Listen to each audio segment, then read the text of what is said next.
تائی اماں دل محسوس کر رہ گئیں۔ انہوں نے سمانہ کو ہمیشہ اپنی بہو کے روپ میں دیکھا تھا۔ یہ بھی غنیمت تھا کہ انہوں نے کبھی زوار سے ذکر نہیں کیا تھا۔ آپ فکر کیوں کرتی ہیں آپا؟ رمنا بھی تو آپ کی بیٹی ہے، امی نے تسلی دی۔ پر وہ تو زوار سے چھوٹی ہے، 4-5 سال کا فرق بھی کوئی فرق ہے۔ وہ لوگ سلمان سے شرمندہ تھے اور سلمان کوکی سے۔ وہ اس سے معذرت کرنا چاہتا تھا، اسے سب کچھ بتانا چاہتا تھا، مگر کسی مناسب موقع پر۔ ابو نے تو کوکی سے بات کرنا بھی چھوڑ دی تھی۔ یہ بات جہاں کوکی کے لیے تکلیف دہ تھی، وہیں سلمان کے لیے بھی پریشان کن۔ وہ معصوم لڑکی خواہ مخواہ دوسروں کی ناراضگی کا نشانہ بن رہی تھی، مگر ابھی وہ کسی کو اس بات کی خبر نہ دینا چاہتا تھا کہ وہ سمانہ سے محبت کرتا ہے۔ البتہ اس نے سمانہ کو یقین دلایا تھا کہ وہ اسے پہلی نظر میں اچھی لگی تھی، کوکی سے بھی زیادہ۔ اس نے بھی تو رو رو کر برا حال کر لیا تھا۔ میں نے سلمان بھائی کو ہمیشہ کوکی آپا کے حوالے سے دیکھا تھا، دیکھا نہیں سوچا تھا۔ اب اسے اپنے حوالے سے دیکھ لو۔ زوار نے تصحیح کی تھی۔ سلمان چاہتا تھا کہ منگنی کا باقاعدہ اعلان ہو جائے، اس لیے ابو نے فیصلہ کیا کہ 1 اپریل کی شام کو منگنی کی تقریب رکھ لی جائے۔ تبھی سب جو اس ہنگامے میں آتی بہار کو فراموش کر گئے تھے چونک اٹھے، اور پھر زور و شور سے منگنی کی تیاریوں میں مصروف ہو گئے تھے کہ فرق تو کسی کو نہیں پڑا تھا سوائے کوکی کے، جس نے وہ دونوں خط پرزے پرزے کر کے بے مہر ہواؤں کے سپرد کر دیے تھے۔ اب وہ جھولے پر بیٹھ کر کتابیں نہیں پڑھتی تھی، بس اپنے کمرے میں بند رہتی۔ اسے یہ بھی خبر نہیں تھی کہ باہر سبز موسموں کی آہٹیں سنائی دے رہی ہیں، سبز ہوائیں اپنی خوشبو ان پر لٹانے کو بےتاب ہیں، آلوچے کے پیڑوں پر گلابی رنگ بکھر رہا ہے، آنگن میں موتی کی خوشبو رقص کرتی ہے، اور یہ کہ اس کے آنگن میں پہلا سرخ گلاب کھل گیا تھا، مگر وہ بے خبر تھی۔ ہوائیں اسے دیکھ کر چپکے چپکے مسکراتی تھیں۔ کس کو سوچ رہی ہو؟ وہ اس کے برابر میں بیٹھ کر بے تکلفی سے پوچھ رہا تھا۔ سمانہ چونک کر اچھلی، کسی کو بھی نہیں۔ تو پھر کیا دم پڑ رہی تھیں کہ خزاں جلد رخصت ہو جائے؟ نہیں تو پھر دعا مانگ رہی تھیں کہ منگنی کے دن جلدی آ جائے؟ سلمان کا لہجہ شوخ ہوا۔ اوفو، کیا ہو گیا ہے آپ کو؟ وہ اس کی بات سمجھ کر جھینپی۔ مجھے تو کچھ نہیں، مگر تمہیں ضرور کچھ ہوا ہے۔ کیا ہوا ہے؟ کترانے کیوں لگی ہو مجھ سے؟ سلمان سنجیدہ ہوا۔ کب؟ میں تو نہیں کترا رہی۔ وہ نظریں چرا کر بولی۔ بات بھی نہیں کرتی ہو مجھ سے؟ میں کرنے کی کوشش کرتا ہوں تو تم سامنے سے ہٹ جاتی ہو۔ یہ سب کیا ہے مانا؟ کسی نے روکا ہے یا تم خوش نہیں؟ دونوں باتیں ہی نہیں ہیں۔ تو پھر سلمان اس کے سامنے آیا۔ وہ کچھ الجھی سی لگی۔ یہ سب کچھ اتنا اچانک ہوا ہے سلمان بھائی کہ میں سوچ سوچ کر بھائی، یار اب تو بھائی کہنا چھوڑ دو، اور اگر ان سب کے بارے میں سوچنا چھوڑ کر صرف مجھے سوچنا شروع کر دو تو قسم خدا کی سب ٹھیک ہو جائے گا۔ میں آپ سے کچھ اور پوچھنا چاہ رہی ہوں۔ اس کے غیر سنجیدہ انداز پر وہ چڑ سی گئی۔ پوچھو۔ وہ سنجیدہ ہوا۔ آپ کو دکھ تو ہوا ہوگا کوکی آپا کے رویے سے؟ سمانہ نے آہستگی سے پوچھا۔ اف، تم ابھی تک وہیں الجھی ہو؟ سلمان سر پکڑ کر رہ گیا۔ دیکھو لڑکی، جب میں یہاں آیا تھا تو میرا دل و دماغ بالکل صاف تھے، صاف سلیٹ کی طرح، نہ کوئی نقش تھا نہ کوئی تصویر، مگر یہ کیسے ہو سکتا ہے؟ سمانہ نے کچھ کہنا چاہا۔ پلیز میری بات سنو اور اس پر اعتبار کرو، اس نے ہاتھ اٹھا کر کہا۔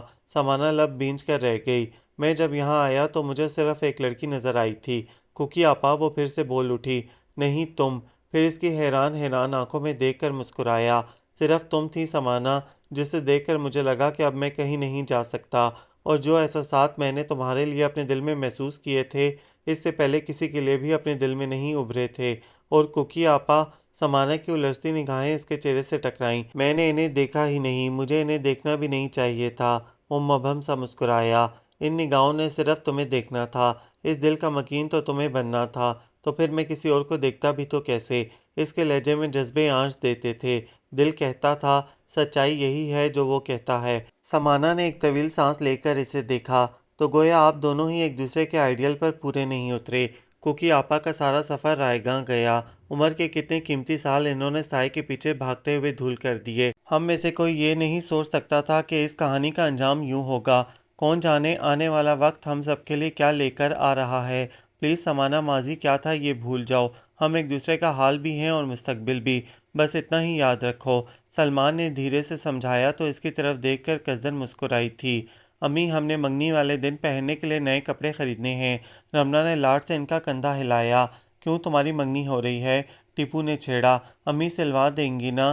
وہ ٹیپو کی بات نظر انداز کر گئی۔ کوئی سے بھی پہن لینا رمنا، اتنے تو ہیں تمہارے پاس، انہوں نے ٹالا۔ امی سب پرانے ہیں، منگنی پر اتنے سارے لوگ آئیں گے، زیادہ تو نہیں، بس یہی محلے والے اور تمہارے ماموں وغیرہ ہوں گے، تو پتہ ہے ماموں کی سدرا کے پاس کتنے اچھے اچھے کپڑے ہیں اور میں وہی پرانے پہنوں گی۔ وہ روحانسی ہو گئی۔ فکر کیوں کرتی ہو، تمہاری منگنی پر تمہیں نئے کپڑے دلوا دوں گا، آخر میں بھی تو پرانی پینٹ پہنوں گا، ٹیپو نے تسلی دی۔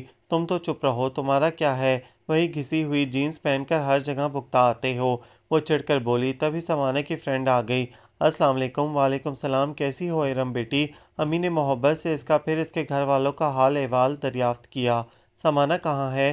کچھ دیر کے بعد اس نے دریافت کیا، لان میں ہی ہوگی، جاؤ رونا بہن کو لے جاؤ، امی نے کہا تو وہ ارم کو لے کر چلی گئی، جبکہ ٹیپو اٹھ کر زوار کے کمرے میں آ گیا، جو 11 بجے اٹھ کر شیف بنا رہا تھا۔ ٹیپو دھپ سے اس کے بیڈ پر گرا اور تکیہ اٹھا کر سر پر رکھ لیا۔ خیریت ہے؟ زوار نے واش روم کے کھلے دروازے سے جھانکا۔ یار ٹیپو، میں منگنی پر کیا پہنوں؟ زوار نے پوچھا۔ کچھ نہ پہنے، اس نے آسان سا حل بتایا۔ کیا بدتمیزی ہے، زوار جھیم سا گیا۔ لڑکیوں کی فکر تو ٹھیک، مگر آپ کیوں ہلکان ہو رہے ہیں؟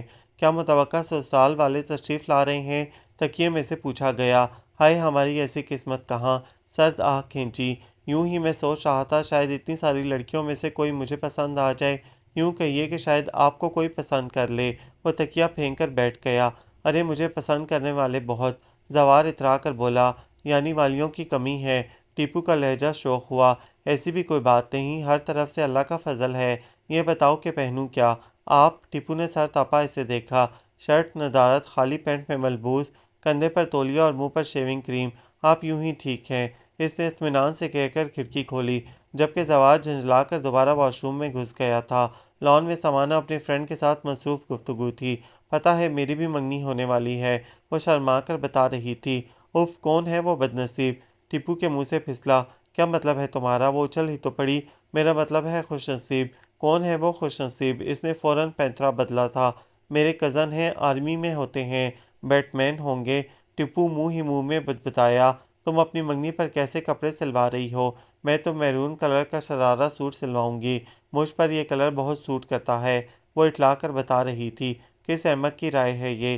ٹیپو کی زبان پھر پھسل گئی۔ خود وہ کھڑکی سے کچھ اور باہر آیا تھا۔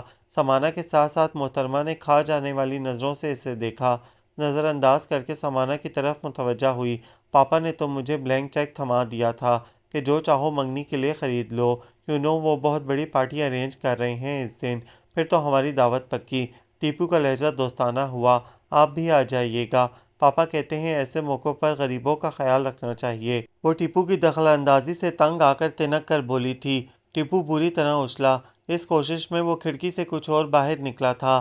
ہیں، آپ کو کیسے معلوم ہوا کہ ہم غریب ہو گئے ہیں؟ ہیں؟ سمانہ، ارم کی بڑی بڑی آنکھوں میں حیرت لہرائی۔ آپ یقین کریں، ہم واقعی بہت غریب ہو گئے ہیں۔ ہمارے ہاں مرغ بس 2 صورتوں میں پکتا ہے، یا تو بندہ بیمار ہو یا مرغ۔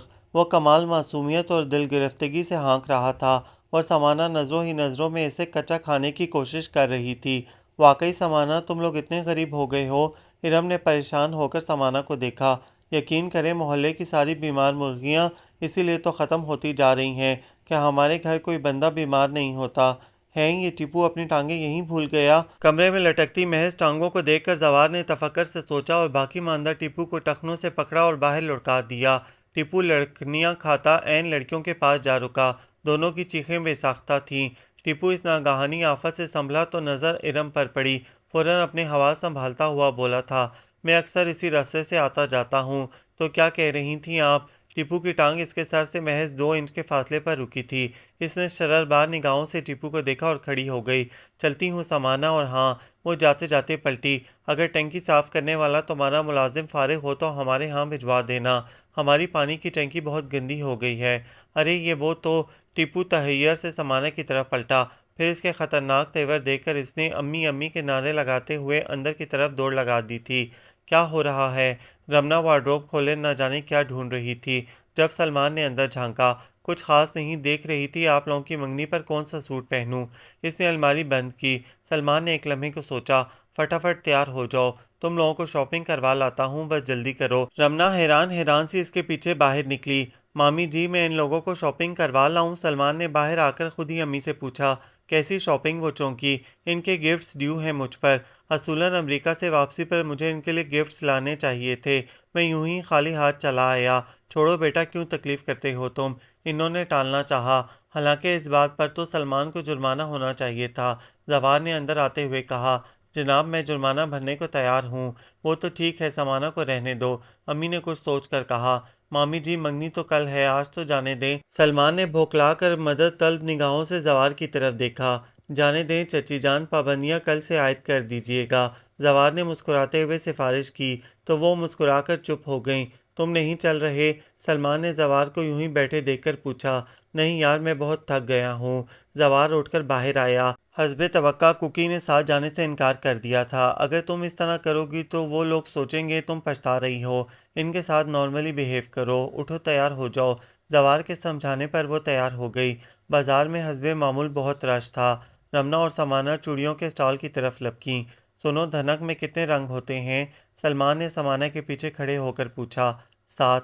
وہ چوڑیاں پسند کرتے ہوئے بے خیالی سے بولی، 7 رنگوں کی چوڑیاں پیک کروا لو اپنے لیے۔ اتنی ڈھیر ساری چوڑیاں کیا کروں گی میں؟ تمہاری کلائی میں چوڑیاں بہت سجتی ہیں۔ اس نے ذرا سا جھک کر اس کے کان میں سرگوشی کی۔ سمانہ کے گال دہک اٹھے۔ اوفو، آپ تو پیچھے ہٹیں، یا آپ کو بھی چوڑیاں پہننی ہیں؟ کسی منجلی نے جگہ کی تلاش میں جھنجھلا کر سلمان کو دھکیلا۔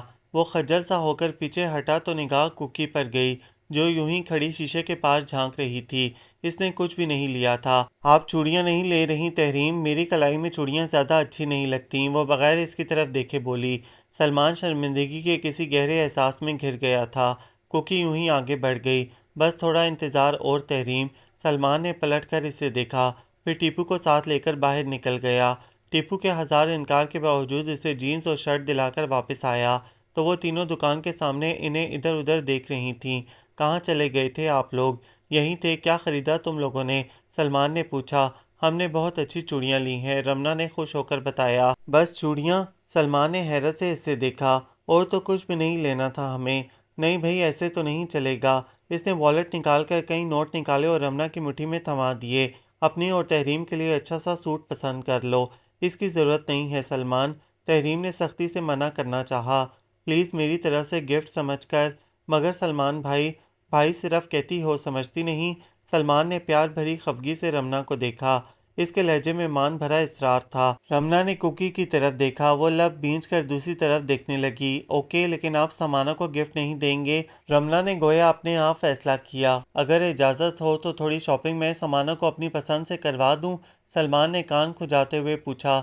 سمانہ کی تو جان ہی نکل گئی۔ نہیں، کھسکنا چاہتے ہیں آپ؟ رمنا ہنسی۔ کھسکنا ہوتا تو کیا اجازت مانگتا؟ سلمان نے مسکرا کر کہا۔ ہم نہیں دیتے اجازت۔ رمنا اکڑ گئی۔ اوکے، ہم اجازت لیتے ہی نہیں۔ ٹیپو، ٹھیک آدھے گھنٹے بعد یہیں ملیں گے۔ دوسرے لمحے وہ سمانہ کا ہاتھ تھام کر تن زیب میں گھستا چلا گیا۔ ہکا بکا ٹیپو ان دونوں کی طرف پلٹا۔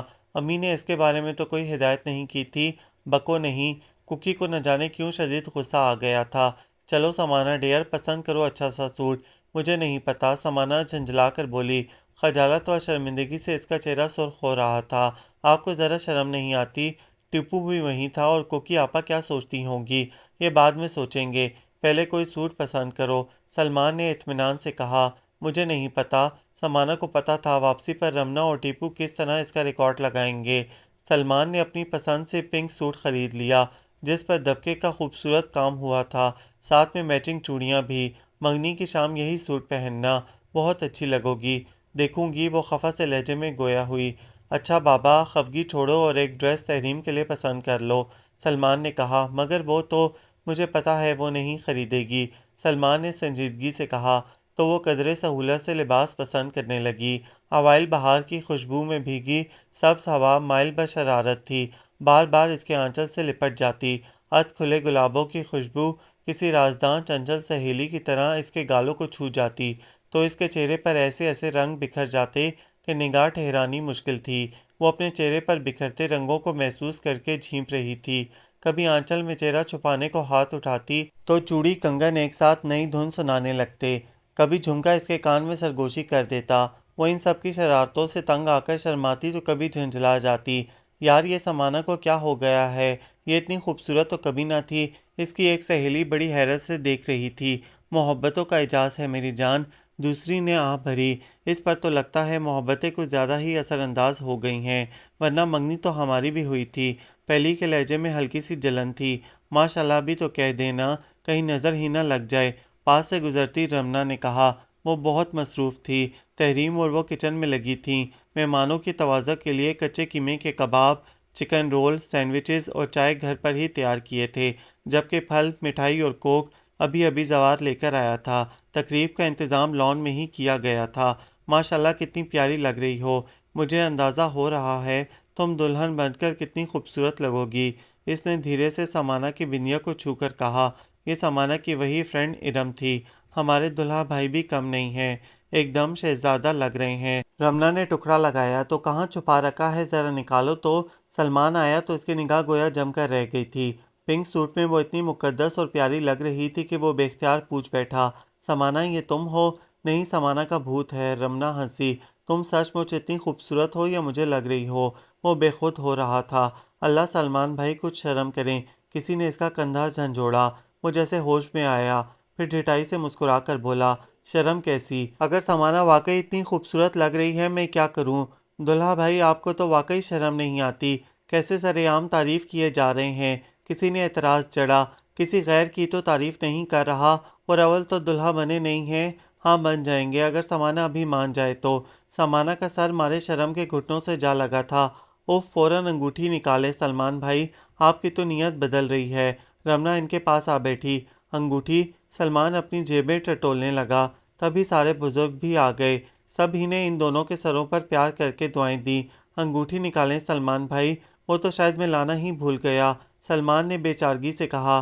کیا آپ انگیجمنٹ رنگ بھول گئے؟ سمانہ ڈیئر ابھی سوچ لو، کیسے بھلکڑ شخص سے واسطہ پڑا ہے، کل کلاں کو تمہیں نہ بھول جائیں۔ سمانہ کی سہیلی اس کے کندھے پر جھکی۔ ان کو کون بھول سکتا ہے؟ وہ منہ ہی منہ میں بدبدایا، پھر جیب سے انگوٹھی نکال کر اس نے تنبیہی نگاہوں سے سب کو گھورا۔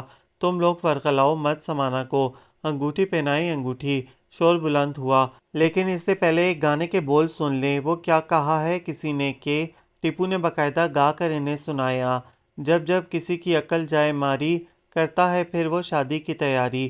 جواباً زوار نے دھپ لگائی تھی، تم اسے الٹی پٹیاں مت پڑھاؤ۔ چلے نہیں پڑھاتے۔ ٹیپو نے اپنی گردن سہلائی، مگر اب ذرا جلدی کریں، کچن سے اٹھنے والی خوشبوئیں میرے صبر کا ضرورت سے زیادہ امتحان لے چکی ہیں۔ تمہیں تو ہر وقت کھانے کی سوچتی ہے۔ رمنا اور اس کی اپنی ہی نوک جھونک شروع ہو گئی تھی۔ چلو بیٹا بسم اللہ کرو۔ تائی اماں نے پیار سے اس کے سر پر ہاتھ رکھا۔ پلیز۔ سلمان نے اپنا ہاتھ آگے بڑھایا۔ سمانہ کے ہاتھوں میں لرزش سی اتر آئی تھی۔ اس نے دھیرے سے اپنا ہاتھ اٹھایا۔ اس سے قبل کہ سلمان اسے تھام کر انگوٹھی پہناتا، دروازے پر ہونے والی تیز دستک نے سب کو چونکا دیا۔ اس وقت کون آ گیا؟ ٹیپو جھنجھلایا۔ شاید کوئی مہمان ہو، جاؤ دیکھو، ابو نے کہا تو وہ دروازے کی طرف بڑھ گیا۔ فرمائیے۔ اس نے جھٹکے سے دروازہ کھولا، پھر ٹھٹک گیا۔ سامنے کھڑے اونچے لمبے نوجوان نے اپنا سفری بیگ ایک ہاتھ سے دوسرے ہاتھ میں منتقل کیا اور مسکراتی نگاہوں سے ٹیپو کو دیکھا۔ اگر میں غلطی پر نہیں ہوں تو تم ٹیپو ہو؟ اس کی آواز و انداز، مسکراتی آنکھیں اور وہی مہربان مسکراہٹ۔ ٹیپو نے الجھ کر اسے دیکھا۔ آپ؟ ٹیپو کا تحیر امیز استفہامیہ لہجہ نوواز کے لبوں پر مسکراہٹ کچھ اور گہری ہوئی۔ اندر تو آنے دو، بہت دور سے آیا ہوں۔ ٹیپو نے غیر ارادی طور پر رستہ چھوڑا۔ وہ مستحکم قدم اٹھاتا اندر آیا، پھر کسی تقریب کے اثرات دیکھ کر ذرا سا رکا۔ شاید میں بہت اچھے وقت پر آیا ہوں۔ کسی گہرے احساس میں گھر کر سب کے سب کھڑے ہو گئے، جن میں سر فہرست سلمان احمد صدیقی تھا۔ تم؟ سلمان کی سرسراتی آواز ابھری۔ نووارد کی آنکھوں میں تحیر امڑ آیا۔ تم یہاں؟ بیٹا کون ہیں آپ؟ ابو نے اضطراری انداز میں پوچھا۔ نووارد کے لبوں پر مزمل سی مسکراہٹ جاگی۔ میرا خیال تھا آپ لوگ مجھے پہچان لیں گے۔ اس کی متلاشی نگاہوں نے چاروں طرف سفر کیا، مگر کہیں ٹھہری نہیں۔ میں سلمان احمد صدیقی ہوں۔ ایک دھماکہ ہوا تھا۔ ایک لمحے کو تو سب کی سماعتیں بحری ہو گئیں۔ کیا کہہ رہے ہو؟ سلمان احمد تو یہ ہے۔ نووارد کی گہری نگاہیں سمانہ کے ساتھ کھڑے شخص پر رکیں، پھر وہ قدم قدم چلتا اس کے عین سامنے رکا۔ بتاؤ نا ان کو تم کون ہو؟ اس نے اسرار امیز لہجے میں کہا۔ سمانہ کے ساتھ کھڑے شخص نے انگوٹھی مٹھی میں بھینچ کر سمانہ کو دیکھا۔ وہ مضطرب سی کھڑی تھی، پھر وہ سر جھکا کر آہستگی سے بولا تھا، میں زنیر احمد صدیقی ہوں۔ احمد صدیقی ملتان کے بہت بڑے ذمہ دار تھے۔ ان کا پتہ بتانے کے لیے بس اتنا کہنا ہی کافی تھا کہ لال حویلی چلنا ہے۔ انہوں نے 2 شادیاں کی تھیں۔ ان کی پہلی بیوی ان کی تایا زاد تھی، مگر ایک بیٹی اور بیٹے کو جنم دے کر بیماری کے بعد رحلت فرما گئیں۔ کچھ عرصہ تو احمد صدیقی مرحومہ بیوی کی یادوں سے ہی نہ نکل سکے۔ پھر قریبی رشتہ داروں نے ان کی توجہ بچوں کی طرف دلائی تو انہیں بھی احساس ہوا کہ ان تمام ذمہ داریوں سے تنہا عہدہ برا نہیں ہو سکتے۔ ان کے حامی بھرتے ہی ان کے قریبی ماموں نے ایک دور پار کے رشتہ دار کی غریب و یتیم بیٹی کے ساتھ ان کا عقد ثانی کروا دیا۔ قدسیہ خاتون سمجھدار اور سلیقہ شار خاتون تھیں۔ انہوں نے نہ صرف حویلی کا نظم و نسق انتہائی خوش اسلوبی سے سنبھالا بلکہ بن ماں کے بچوں کو بھی محبت دینے کی کوشش کی تھی کہ اشفاق احمد اور ابصار احمد کی پیدائش کے بعد بھی ان دونوں بچوں پر ان کی توجہ کسی صورت کم نہیں ہوئی تھی۔ 4 سالہ ختیجہ نے تو بہت آسانی کے ساتھ انہیں ماں کی جگہ قبول کر لیا تھا، مگر احتشام احمد انہیں کسی صورت قبول نہیں کر پایا۔ نہ جانے کہاں سے ڈھیر ساری نفرت ان کے دل میں جمع ہو کر پروان چڑھتی رہی۔ باپ کے سامنے تو دم مارنے کی جرت نہ تھی، البتہ ان کی وفات کے بعد اس نے گویا سارے بدلے چکا دیے۔ احتشام احمد کی توجہ شروع ہی سے ذمہ داری کی طرف تھی، جبکہ اشفاق اور ابصار نے ملازمت کو ترجیح دی۔ باپ نے چاروں بچوں کی شادی اپنی زندگی میں ہی کر دی تھی۔ ذمہ داری مکمل طور پر احتشام احمد کے ہاتھ میں تھی۔ جیسے ہی احمد صدیقی نے آنکھیں بند کیں، احتشام احمد نے اپنے وکیل کو ساتھ ملا کر ان کی پوری وصیت ہی تبدیل کروا دی، جس کی روح سے چاروں بچوں کو جائیداد برابر تقسیم ہوئی تھی، مگر اب ساری جائیداد صرف احتشام احمد صدیقی کے نام تھی۔ قدسیہ بیگم بھونچکی رہ گئیں۔ وہ اچھی طرح سمجھتی تھی کہ احمد صدیقی کبھی اس طرح نہیں کر سکتے۔ ابصار احمد نے چاہا کہ وہ اس وصیت کو عدالت میں چیلنج کریں، مگر اشفاق احمد جو ان دنوں سائیوال اپنی ملازمت کے سلسلے میں مقیم تھے، ان سب کو وہیں لے گئے۔ شوہر کی وفات کے ساتھ ساتھ عمر کے اس آخری دور میں قدسیہ بیگم کو لال حویلی سے دربدری کسی صورت گوارا نہ تھی، سو لال حویلی سے نکلنے کے بعد محض 1 سال تک زندہ رہ سکی تھیں۔ احتشام احمد نے ختیجہ کو، جو اپنے شوہر کے ساتھ حویلی میں ہی مقیم تھیں، صاف کہہ دیا تھا کہ اگر وہ اشفاق و ابصار کے ساتھ تعلق رکھیں گی تو انہیں احتشام احمد کو چھوڑنا ہوگا۔ ختیجہ بھائی کی اس درجہ سنگ دلی پر دل محسوس کر رہ گئیں، مگر وہ کسی طرح چھوٹے بھائیوں کو چھوڑ نہیں سکتی تھیں، سو احتشام احمد سے چوری چھپے چھپے ان سے ملتی رہیں، یہاں تک کہ جب تحریم پیدا ہوئی تو انہوں نے چپکے سے اپنے اکلوتے بیٹے سلمان احمد کے نام کی انگوٹھی اس کی انگلی میں پہنا دی تھی۔ جوانی کی دہلیز پر قدم رکھتے سلمان کے ذہن میں انہوں نے پوری طرح یہ بات بٹھا دی تھی کہ اس کی شادی بس تحریم کے ساتھ ہوگی۔ وہ جب بھی سائیوال سے واپس آتیں تو سلمان کو تحریم کی ایک ایک بات بتاتیں۔ یوں سلمان کے ذہن و دل میں ایک تصویر سی بنتی چلی گئی، وہ یوں چلتی ہے، یوں بات کرتی ہے، اسے یہ پسند ہے، یہ ناپسند، مگر اس سے قبل کہ ختیجہ بھائی کو اس رشتے کے بارے میں بتاتیں، ہلکا سا ہارٹ اٹیک بہانہ بن گیا۔ تب تک وہ اپنی دونوں بیٹیوں کی شادی کر چکی تھیں۔ سلمان احمد امریکہ پڑھنے چلا گیا تھا۔ جب باپ اور ماموں نے اس کی شادی کرنا چاہی تو اس نے وہیں سے انہیں اپنی اور مرحومہ ماں کی پسند بتا دی۔ احتشام احمد تو گویا بھڑک اٹھے۔ سلمان کے والد نے اس سلسلے میں چپ سادھ لی تھی۔ وہ اکلوتے بیٹے کو اس کی محبت سے محروم نہیں کرنا چاہتے تھے اور نہ ہی اس صورت میں جائیداد ہاتھ سے جانے دینا چاہتے تھے۔ احتشام احمد نے صاف کہہ دیا کہ اگر وہ تحریم سے شادی کرے گا تو ان کا اپنے بہنوئی اور بھانجے سے کوئی رشتہ نہیں ہوگا۔ سلمان احمد تنہا اس محاذ پر لڑتا رہا۔ لال حویلی کے باقی افراد ماموں بھانجے کی اس چپکلر سے بے خبر تھے، حتیٰ کہ زنیر احمد صدیقی بھی، جو احتشام احمد کا اکلوتا بیٹا تھا اور طبیعتاً احتشام احمد کے بالکل برعکس تھا، نرم مزاج اور حلیم طبع۔ یہ اونٹ کس کروٹ بیٹھتا کوئی نہیں جانتا تھا، مگر وقت نے اس کا فیصلہ احتشام احمد کی موت کی صورت کر دیا۔ یوں لال حویلی پر چھائی 22 سالہ نفرت و عداوت کی خود ساختہ فضا دم توڑ گئی، اور اس عرصے میں سلمان احمد لال حویلی سے سارے ناطے توڑے تنہا خود کو اسٹیبلش کرنے کی کوشش کر رہا تھا۔ حویلی کے سارے معاملات اب زنیر احمد صدیقی کے ہاتھ آ گئے تھے۔ تب آصفہ بیگم نے 22 سالوں پر محیط یہ کہانی زنیر احمد صدیقی کے گوش گزار کر دی۔ وہ بھونچکا رہ گیا، وہ جانتا ہی نہ تھا کہ اس کے چچا بھی موجود ہیں۔ آصفہ بیگم ان سب کو ان کا حق واپس دلانا چاہتی تھیں، اور زنیر احمد کو اس پر کوئی اعتراض بھی نہ تھا، بلکہ وہ تو تڑپ اٹھا تھا اپنوں سے ملنے کو اور اپنے باپ کی غلطیوں کی تلافی کے لیے، مگر وہ یہ نہیں جانتا تھا کہ چچا وغیرہ اسے احتشام احمد کے بیٹے کی حیثیت سے قبول کریں گے یا نہیں۔ ماں نے بتایا تھا کہ تمہاری پھپھو اپنے بھائیوں سے ملتی رہی تھیں۔ سلمان نہ جانے کہاں غائب تھا کہ اس نے سارے رابطے ہی توڑ لیے تھے، سو اس نے سلمان کی حیثیت سے وہاں جانا مناسب سمجھا۔ اسے تو وہم و گمان میں بھی نہ تھا کہ سلمان اور تحریم کے درمیان کوئی رشتہ بھی ہے، وہ تو بس ان لوگوں میں اس طرح شامل ہو جانا چاہتا تھا کہ وہ لوگ کسی صورت اسے خود سے الگ نہ کر سکیں۔ پھر وہ سب ہوتا چلا گیا اور اب وہ ان سب کے سامنے سر جھکائے مجرم کی طرح کھڑا تھا۔ کھلی ہتھیلی پر دھری انگوٹھی پر وہ نظریں جمائے سوچ رہی تھی کیا خوابوں کے مقدر میں بس حق ہونا ہی لکھا ہے؟ تو پھر یہ آنکھیں خواب کیوں پروتی ہیں؟ بے مہر ہواؤں کے سامنے چراغ اپنا وجود کھو دیتے ہیں تو ہمارے وجود میں کھڑکیاں سی کیوں کھلتی ہیں؟ سلمان احمد صدیقی: اگر یہی سب کرنا تھا تو میرے سنسان رستوں میں خوشبو کیوں بکھیرتے رہے؟ ہونا تو یہ چاہیے تھا۔ کوکی آپا، رمنا آندھی و طوفان کی طرح بھاگتی آئی تھی۔ اس نے مٹھی بند کر کے اس کی طرف دیکھا۔ کوکی آپا، وہ اس کی سانس الجھ رہی تھی۔ کیا ہوا؟ اس نے رسانیہ سے پوچھا۔ کوکی آپا، سلمان بھائی آئے ہیں۔ نہ جانے کیوں وہ بار بار ہنستی تھی اور پھر رو دیتی تھی۔ کوکی نے اس کے عقب میں دیکھا۔ کیا وہ کہیں گئے تھے؟ کوکی آپا، وہ سلمان بھائی نہیں تھے۔ سلمان بھائی اب آئے ہیں۔ کیا کہہ رہی ہو رمنا؟ وہ ناسمجھی کے عالم میں اسے دیکھے گئی۔ تب رمنا نے اس کا ہاتھ تھاما، آئیں میرے ساتھ، اور اسے کھینچتی چلی گئی۔ لان میں ایک گہری چپ تھی اور زنیر کہہ رہا تھا، خدا گواہ ہے چچا جان، میں نے یہ سب پوری نیک نیتی کے ساتھ کیا تھا، آپ لوگوں میں شامل ہونے کے لیے، اور اب میں آپ سب کے اس قدر قریب آ چکا ہوں کہ واپسی ناممکن ہے۔ آپ مجھے دھتکاریں گے، میں تب بھی نہیں جاؤں گا۔ سب کی نظریں ابصار احمد پر جمی تھیں۔ نوجوان نسل کے چہرے پر اشتیاق تھا۔ جو کچھ ماضی میں ہوا وہ ان کے لیے کچھ معنی نہ رکھتا تھا۔ یہ خوبصورت نوجوان ان کا کزن ہے، وہ بہت پہلے اسے تسلیم کر چکے تھے، خواہ کسی بھی حیثیت سے صحیح۔ سمانہ کی آنکھوں میں سہما سا خوف اتر آیا تھا اور وہ ٹکٹکی باندھے باپ کا چہرہ دیکھ رہی تھی جن کے ہونٹوں پر چپ تھی، گہری چپ۔ کوکی عین سلمان کے عقب میں رکی تھی اور سلمان گویا اسے اس کی خوشبو سے پہچان گیا تھا، تب بھی تیزی سے پلٹا۔ نظروں سے نظریں ملیں اور اس نے بے اختیار پکارا، کوکی، اور تحریم نے لڑکھڑا کر سہارے کے لیے رمنا کا ہاتھ تھاما تھا۔ سلمان کے لہجے میں وہی شدتیں تھیں جو اس کے لفظوں میں نظر آتی تھیں۔ اس کی آنکھوں میں تحیر امیز اشتیاق تھا جس کے عقب سے محبت اپنی تمام تر بے قراری کے ساتھ جھانک رہی تھی۔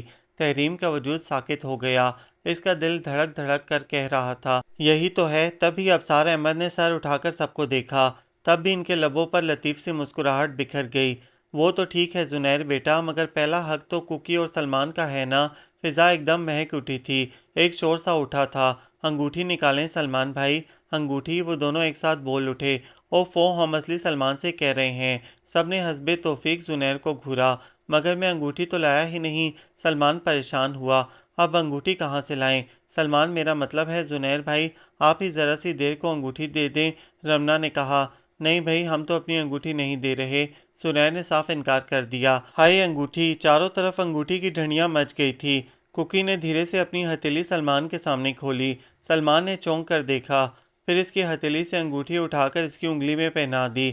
میں نے کہا تھا نا، میں سرخ گلابوں کے موسم میں آؤں گا۔ سلمان نے جھک کر سرخ گلاب کی ادھ کھلی کلی توڑی اور اس کے بالوں میں سجا دی۔ تحریم کو لگا سرخ گلابوں کا موسم اس کے آنگن میں ہی نہیں، دل میں بھی آ ٹھہرا ہے۔